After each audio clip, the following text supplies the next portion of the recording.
తిమ్మిర్లు కాలవాపులతో బాధపడుతున్నారా? సరళవాపు వ్యాధి కావచ్చు. అపాయింట్మెంట్ కొరకు సంప్రదించండి. బట్ నువ్వు లైఫ్ లోకి వచ్చాక రాకముందు రాకేష్ ఏదైనా ఒక విషయంలో చాలా బ్యాడ్ సిచ్యువేషన్, తన లైఫ్లో పడ్డ స్ట్రగుల్ గురించి కానీ, లేకపోతే వేరే వాళ్ళ ద్వారా మనోడు ఇబ్బంది పడిన సందర్భం కానీ ఏదన్నా షేర్ చేసుకున్నాడు మీతో? అంటే తను షేర్ చేసుకోలేదు, కానీ నేను కొన్ని విన్నా. నేను కొన్ని అంటే నీకు బాగా బాధ అనిపించిన సిచ్యువేషన్ ఏంటి? అయ్యో అది చెప్పొద్దు, అవి చెప్పొద్దు. కానీ ఉంటాయన్న పాపం స్ట్రగుల్ ఏమంటారు, ఫైట్. వాళ్ళు ఒక్క దగ్గర స్టేబుల్గా నిలబడి ఏదో సక్సెస్ కోసం వెయిట్ చేసేటోళ్ళు కాదు కదా. ఇటు నుంచి పడుతూనే ఉంటాయి పాపం వాళ్ళకి. అవన్నిటిని కూడా తట్టుకొని ఈరోజు ఇంకా కూడా టీం లీడర్గా కొనసాగుతున్నాడు అంటే ఎంత ఎంత చూసి ఉంటాడో, ఎంత పడి ఉంటాడో. ఆయన ఒక్కరి గురించే కదా, నేను జబర్దస్త్కి వెళ్ళినప్పుడు టీం లీడర్లు అందరితో నేను అట్లనే మాట్లాడుతూ ఉంటాను అనమాట. వాళ్ళకు టీం లీడర్ అనేది అంత ఈజీగా రాదు, చాలా కష్టపడే వస్తుంది. సో దాంట్లో ఇంకా మనోడు ఒంటరి పోరాటం కాబట్టి ఇంకొంచెం ఎక్కువనే ఉండుంటుంది. సూపర్. మళ్ళీ ఇప్పుడు పెళ్ళైన తర్వాత రాకేష్తో కలిసి రాకేష్ టీంలో చేయడానికి రెడీగా ఉన్నావా? చేస్తున్నా కదా కంటిన్యూ. మొన్ననైతే మరి లేడీ గేటప్ వేసుకొని కొట్టుకున్నాం. ఎంతమంది ఫోన్లు చేసారు దానికి, చాలా మంది ఫోన్లు చేసిర్రు. ఇద్దరు లేడీ గేటప్ వేసుకొని అట్లా కొట్టుకుంటాలేంది అని అంటే మా ఆయనతో అమ్ము కొట్టుడు అంత అయిపోయినాక ఏమండి కావాలని కొట్టలేదండి, సారీ అండి కావాలని కొట్టలేదండి, క్యారెక్టర్ డిమాండ్స్ అండి. ఇంకాకే చెప్పా కొట్టేసి వస్తే అంత దూరం నుంచి ఉరుక్కుంటా వచ్చి కొడతా, కోవేసర్లా కానీ బ్రహ్మానందం గారి సినిమాల్లో కొట్టినట్టు. ఏంటంటే కావాలని కొట్టలేదండి అంటే పర్లేదు క్యారెక్టర్ బాగా చేసావు అంటే. స్టేజ్ మీద మనం ఏది చేసినా కూడా క్యారెక్టర్స్ ని మాత్రమే చూస్తారు అనమాట, పర్సన్స్ ని చూడరు. అవును. So remuneration ఇస్తున్నాడా? ఇస్తాడన్న విషయంలో తగ్గేదేలే. తమ్ముడే పేకాటే. సో ఇట్లా స్కిట్ అయిపోయినాక స్కెడ్యూల్ డబ్బులు వచ్చినాయంటే వెంటనే ట్రాన్స్ఫర్ అయిపోతాయి. అంటే నాకనే కాదు, రాకేష్ గారి టీంలో వర్క్ చేసే ఎవరికైనా సరే అమౌంట్ విషయంలో అసలు ఆపడు, వెంటనే పేమెంట్ చేసేస్తాడు. ఓకే. పెళ్ళాక నీకు ఇచ్చిన ఫస్ట్ గిఫ్ట్ ఏంట్రా? పెళ్ళైనాకనా? అయ్యో ఆలోచించాల్సి వస్తుందండి. అసలు ఏమీ లేదు. పెళ్ళికి ముందే చాలా కొని ఇచ్చిండు అన్న. పెళ్ళి ఇంకొక 1 monthలో మ్యారేజ్ అనగా, అంటే రేపు ఎంగేజ్మెంట్ అనగా నా ఫోన్ పగిలిపోతే నాకు వెంటనే ఫోన్ ఇచ్చాడు.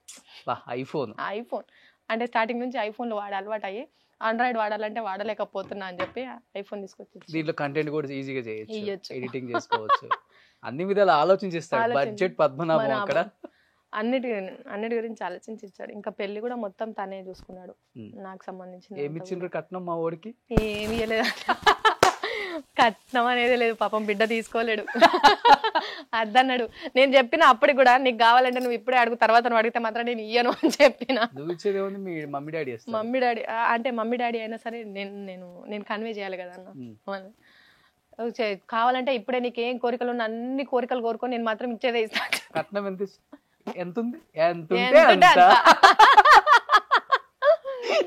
ఎంత తీసుకుంటావంటే నువ్వు ఎంత ఇస్తా తీసుకుని, ఎంత ఇచ్చినా తీసుకుంటా అంటాడు. ఎంత కావాలో చెప్పండి, నువ్వు ఎంత ఇచ్చినా తీసుకుంటా అంటాడు. అది మమ్మీ డాడీ 3 సిస్టర్స్. 3 సిస్టర్స్ అంతే.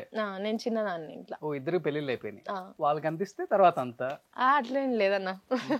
మళ్ళీ వాళ్ళ పేరు నా పేరు తీసుకోలేడు అసలు. పెళ్ళికి మా వాళ్ళు పెట్టాల్సిన అది కూడా కంప్లీట్ గా తనే టేక్ ఓవర్ చేసిండు. నా భార్యకి నేనే అన్ని చేసుకుంటాను, నేనే తీసుకుంటాను.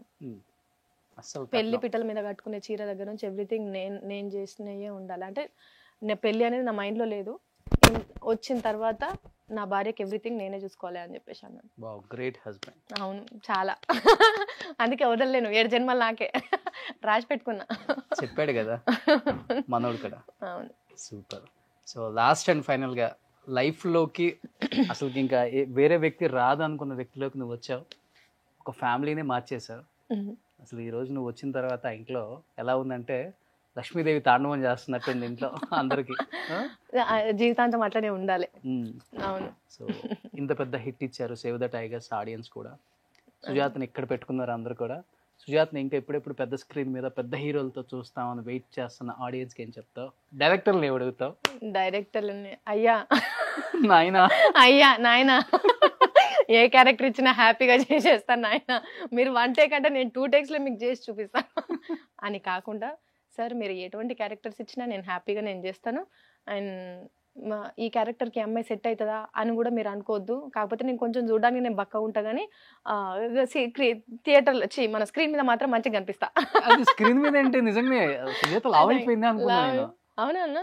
అంతే కనిపించేది అంటే కదా, మంచి ఫ్యామిలీ మ్యాన్ లాగా కనిపించిన, ఫ్యామిలీ ఉమెన్ లాగా కనిపించిన నేను. అసలు ఏంటి అంటే శారీస్ వల్ల అర్థం లేదు నాకు, చాలా అంటే చాలా లావు కనిపించేసావు. అంటే ఆడపిల్లల్లో అదొకటి ఉంటదన్న, చిన్న పిల్లలకు కూడా చీర కడితే పెద్దోళ్ళు లెక్క కనబడతారు. ఓకే. సో అదొకటి ఉంటది. మేబీ ఆ క్యారెక్టర్ కూడా అటువంటిదే కాబట్టి నాకు అంత పెద్ద బిడ్డ ఉన్నా కూడా నేను అంత అంత మంచిగా కనిపించిన అంటే నిజంగా బాగా కనిపించా. గ్రేట్ అసలు డైరెక్టర్కి హ్యాట్స్ ఆఫ్. అండ్ నీలో ఇంత టాలెంట్ ని బయటికి తీసుకొచ్చిన సుజాతకి లోపల ఇన్నర్ సుజాతకి కూడా. అండ్ మంచి మంచి క్యారెక్టర్స్ చేయాలి సుజాత, నీకు మంచి లైఫ్ ఉంది నిజంగా చెప్తున్నాను. అండ్ ఇన్నింగ్స్ చాలా మందికి ముందు స్టార్ట్ అయితే నీకు ఇప్పుడు స్టార్ట్ అయింది, మనోళ్ళ లైఫ్లోకి వచ్చాక స్టార్ట్ అయింది కాబట్టి ఇంకా మంచి మంచి క్యారెక్టర్స్ చేస్తావు. డైరెక్టర్లు కూడా చాలా మంది వెయిట్ చేస్తున్నారు సుజాత ఎంట్రీ కోసం. ఎందుకంటే మన తెలుగు అమ్మాయి మన తెలంగాణ స్లాంగ్తో ఇంత బాగా చేయగల కెపాసిటీ ఉన్న అమ్మాయిని ఇక్కడ పెట్టుకొని ఎక్కడెక్కడో చూడటం ఎందుకు, ఒక్క ఫోన్ నెంబర్తో హైదరాబాద్ లోనే షూట్ చేసుకోవచ్చు. ముంబై నుంచి వచ్చారా, చెన్నై నుంచి వచ్చారా, బెంగళూరు నుంచి వచ్చారా అడిగే లోపల నువ్వు వన్ డే షూట్ అయిపోతుంది కూడా. సూపర్. ఇప్పటివరకు చాలా అంటే చాలా బాగా ఆదరించిండ్రు, సపోర్ట్ చేసిండ్రు. అంటే మీ బలం లేకపోతే నాకు ఈరోజు ఇంత బలగం ఉండేది కాదు బేసిక్గా. సో ఎక్కడనో ఊరు ప్రయాణం దగ్గర నుంచి పట్నం వచ్చి, పట్నంలో నాకంటూ ఒక స్థానం నేను క్రియేట్ చేసుకున్నాను అంటే బికాస్ ఆఫ్ ఇన్ని సంవత్సరాల నుంచి మీరు ఇస్తున్న సపోర్ట్ వల్లనే. Thank you for supporting. And మీరు ఇచ్చే సపోర్ట్ని ఏ రోజు కూడా ఎందుకు నేను ఈ పిల్లకి సపోర్ట్ చేసినాను అనేది కాకుండా, ఈ పిల్ల కరెక్ట్ పిల్ల కదా మేము సపోర్ట్ చేసినాం అనేటట్టుగానే ఉన్నాను. అటువంటి క్యారెక్టర్సే నేను చేస్తున్నాను. కుటుంబం అందరు కూర్చొని చూడుండ్రి సేవ్ ద టైగర్స్. ఇక ముందు కూడా నన్ను సపోర్ట్ చేయండి, సరేనా? Thank you. బట్ నాకు అనిపించింది ఏంటంటే ఎక్కడో మాదాపూర్ లో ఉన్న తేజ కనిపించావు కానీ 4th ఫ్లోర్ లో ఉన్న వేణు గారికి కనిపించలేదు ఏంటి, బలగంలో పెట్టుకుంటే బాగుండు కదా అనిపించింది. అవునన్నా, అంటే ఆ సినిమా షూట్ కూడా ఎప్పుడో చేశారంట. అది ఈ ప్రివ్యూ చూసిన తర్వాత చెప్పారు వేణన్న, నాకు ఎంగేజ్మెంట్కి వచ్చినప్పుడే అసలు ఆ రోజే మాట్లాడిండ్రు, ఏం వచ్చిందిరా మస్తు చేసినావు నువ్వు, చాలా అంటే చాలా బాగుంది నీ క్యారెక్టర్, నీకు మంచి పేరు వస్తుందిరా దాంతో అని చెప్పేసి అన్నాడు. సో మేబీ ఈసారి చెప్పు అన్న, మీ ఇంటికి మా ఇంటికి 2 ఫ్లోర్లు అడ్డం సుజాత అది క్యాకేస్తే అన్నా రెడీ, మేకప్ బ్యాగ్ తో వచ్చేస్తున్నా, అది లేకపోతే కష్టం, మేకప్ బ్యాగ్ తో వచ్చేస్తున్నా అని కిందకి దిగేలోపు నువ్వు వచ్చేస్తావన్నా అని చెప్పేసి చెట్టుకెళ్ళి పోవచ్చు. మీరు నెక్స్ట్ విజయ్ దేవరకొండతో అంట కాసుకొని రెడీగా ఉన్నారు. థ్యాంక్ యూ సో మచ్ అన్న. అసలు నువ్వే హీరో లెక్కుంటావు కదా, నువ్వు ఒక సినిమానే చేయొచ్చు కదా సుమన్ టీవీలో. అంటే చేద్దాం బిడ్డ, సినిమాలు ఏముంది అన్ని మన చేతిలో ఉన్నాయి కదా. పెద్ద పెద్ద ఆర్టిస్టులను చేస్తా ఉంటావు ఇంటర్వ్యూ. అదే చెప్తా, మంచి ఇక్కడ ఉంటే ఏంటి ప్లస్ ఆర్టిస్టులు, డైరెక్టర్లు, ప్రొడ్యూసర్లు, బిజినెస్ మ్యాన్లు, పొలిటికల్ లీడర్స్ అందరు ఇక్కడికి వస్తారు. ఆహా, ఇక్కడనే మనకు ఒక మంచి సినిమా అవుతుంది. అదే నువ్వు చూసిన సినిమానే కదా. కానీ నిజంగా అన్న నీ హార్ట్ చాలా మంచిది. నేను నిజంగా కూడా మీతో నేను కాల్లో కూడా మాట్లాడుండే కదా, నేను ఇంటర్వ్యూ చేయాలనుకునే దాంట్లో అలీ సార్తో ఒకటి, మీతో ఒకటి డెఫినెట్లీ చేస్తే బాగుంటుంది అనుకుని. ఎందుకంటే మీరు చేసే ఇంటర్వ్యూస్ కానీ, మా మమ్మీ కూడా మీకు మంచి ఫ్యాన్. ఎంగేజ్మెంట్లో వచ్చినప్పుడు మీతో కావాలని చెప్పి ఫోటో దిగింది. సో పెద్ద పెద్ద అంటే ఆ ఏజ్ వాళ్ళకి అందరికీ కూడా ఓల్డ్ ఆర్టిస్టులు ఇప్పుడు ఏమైపోయినరు, ఆ హీరోయిన్లు అందరూ ఏమైపోయినరు అని తెలుసుకునే కుతూహలం బాగుంటుంది. అట్లాంటి వాళ్ళకి మీరు మంచి ఫుల్ మీల్స్ ఇస్తున్నారు, అలాని కల్పించి మీరు కోరుకున్న ఆర్టిస్ట్ ఇక్కడే ఉంది, ఇట్లుంది అని చెప్పి. అండ్ పాకిజా మేడం లాంటి వాళ్ళకి కూడా మంచి కంబ్యాక్ ఇస్తున్నారు మళ్ళీ. ఇవ్వాలి. చాలా స్వీట్ హార్ట్ అన్న. మీ పెళ్ళం పిల్లలు, మీ మొగుడు పెళ్ళాలు సంతోషంగా ఉండాలి. అది ఎప్పుడో ఏదో జన్మలో ఎలా పుట్టామో తెలియదు, ఈ జన్మలో అయితే మనిషి రూపంలో పుట్టాం కాబట్టి ఇంకొక మనిషికి సహాయం చేస్తే ఇంకొక జన్మలో మళ్ళీ మనిషిగానే పుట్టే స్థాయిలో ఉంటాం అనే చిన్న కాన్సెప్ట్ అంతే. లేకపోతే ఈ రోజు మనం బాగున్నాం కాబట్టి 10 మందికి సహాయం చేస్తున్నాం, రేపు మనకు బాగాలేనప్పుడు ఆ 10 మంది కలిపి మనకి సహాయం చేస్తారు. ఈ రెండే నేను నమ్ముతాను. సూపర్ అన్న. అదే మిమ్మల్ని ఈ రోజు ఇంత మంచిగా చూస్తుంది, చూడాలి.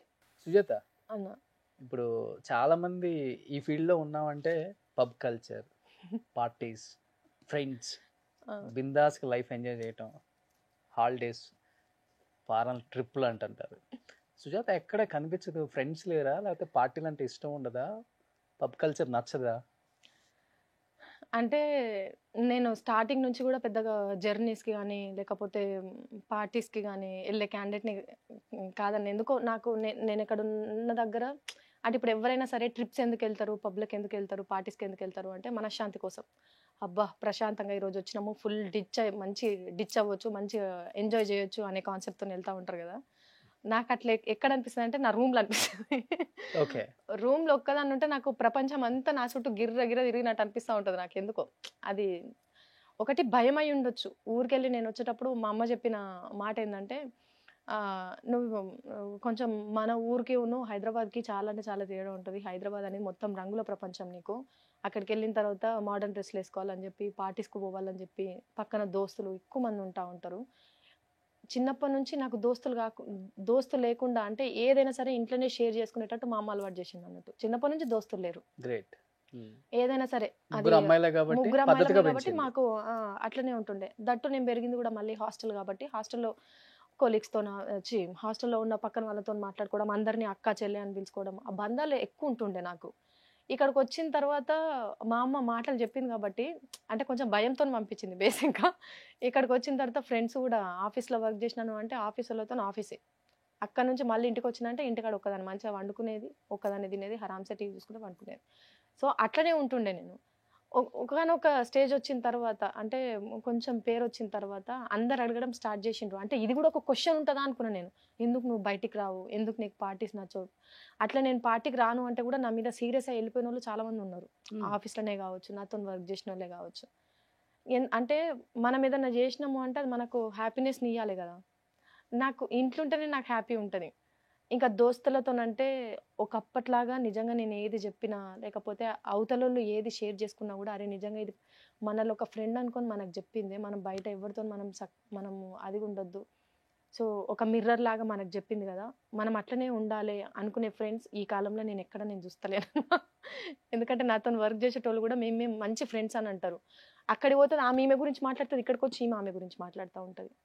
సో అది కూడా నేను చాలా దగ్గర నుంచి నేను చూసినా కాబట్టి చిన్నప్పటి నుంచి దోస్తులు అలవాట్లేదు, ఇవన్నీ చూసినా కానీ ఇంకా భయం అయింది అన్నట్టు.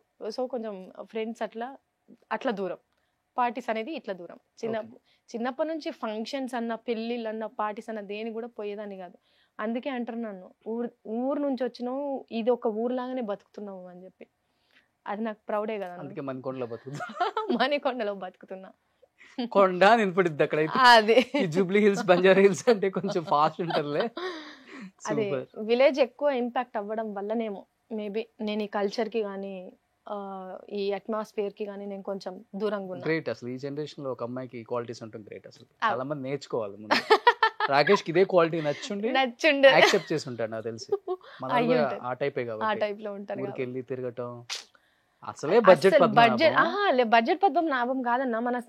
మనము ఊర్లాగా వాతావరణం ఉన్నది అనుకో, ఎన్ని కిలోమీటర్లు పోయినా మనకు వెదర్ క్లీన్ ఉంటుంది అండ్ మనకి ఏ ఇబ్బంది లేకుండా మంచిగా ఉంటుంది అనుకుంటే మనం ఎంత దూరం అన్నా మనం పోవచ్చు. ఈ హైదరాబాద్లో మణికొండకి వెళ్ళి మాదాపూర్కు రావాలంటేనే ట్రాఫిక్ సౌండ్తో చచ్చిపోతాం. ఆ సౌండ్కి, ఆ ట్రాఫిక్కి కార్ను తొక్కి తొక్కి ఇటు బాడీ ఖరాబ్ అవుతుంది, ఇటు బ్రెయిన్ ఖరాబ్ అవుతుంది. అందుకే ఇంట్లోకి వెళ్ళి బయటకి వెళ్ళబుద్ది కాదు. ఫ్రెష్గా ఉంచుకోవచ్చు. ఇంట్లో ఉంటే హ్యాపీగా ఉంటది, ఎటువంటి లొల్లి లేకుండా. సూపర్. మంచి అంటే ఇంట్లో ఉంటే ఏంటంటే మనం మంచిగా నిద్రపోతాం కదా, అది కూడా మన గ్లామర్ కి కానీ మన బాడీ కానీ మంచిది. సో డైరెక్టర్లు ఇప్పుడు ఇంటర్వ్యూ చూసారు అంటే లాస్ట్ లోది ఈ అమ్మాయి మనకి ఎప్పుడు అవైలబిలిటీ ఉంటుంది, అసలు ఎప్పుడు షెడ్యూల్ ఇచ్చినా రెడీగా ఉంటుంది, ఇంట్లోనే ఉంటుంది కాబట్టి టక్కన డేట్లు ఇచ్చేయచ్చు. అవును, పార్టీస్ కి నేను పెద్దగా పోను సార్, అండ్ ట్రిప్ లో కూడా నేను పెద్దగా పోను. ట్రిప్ తెలుసా అన్న, నేను వరంగల్కి వెళ్ళి హైదరాబాద్కి వచ్చిన తర్వాత ఫస్ట్ టైం నన్ను ఈయన ఫ్లైట్ ఎక్కిచ్చాడు. అది వైజాగ్ ఫస్ట్. ఆ ఫ్లైట్ ఎక్కుతుంటే కూడా చాలా మంది వామో ఇప్పుడే ఎక్కుతున్నా టచ్ చేస్తున్నది అంటే అదే నా ట్రిప్, అదే ఫస్ట్ నా ఫ్లైట్ ఎక్కే జర్నీ అది. అంటే వైజాగ్ కూడా నేను ఫస్ట్ టైం పోయినాను, ఫ్లైట్ కూడా ఫస్ట్ టైం ఎక్కినా నేను లైఫ్ లోకి వచ్చిన తర్వాత అంటే అర్థం చేసుకో ఇక. సూపర్, చాలా హైట్స్ ఎక్కుతా ఉంటా. థ్యాంక్ యూ అన్న. సూపర్, గ్రేట్ రా, నిజంగా wish you good luck and congratulations. ఇంత పెద్ద హిట్ ఇచ్చినందుకు మీ డైరెక్టర్ గారికి, అండ్ ఇంత బాగా యాక్ట్ చేసినందుకు, అండ్ ఇంకా మంచి మంచి క్యారెక్టర్స్ చేయాలి, వస్తాయి కూడా నీకు అలాంటి క్యారెక్టర్ నీది. థ్యాంక్ యూ సో మచ్ అన్న. రోజు లోపల దాచిపెట్టావు, ఇప్పుడు బయటకు వచ్చింది. తీద్దాం, చాలా ఉంది. ఇది just sample. Super, thank you so much Sujatha. Thank you అన్న, థ్యాంక్ యూ.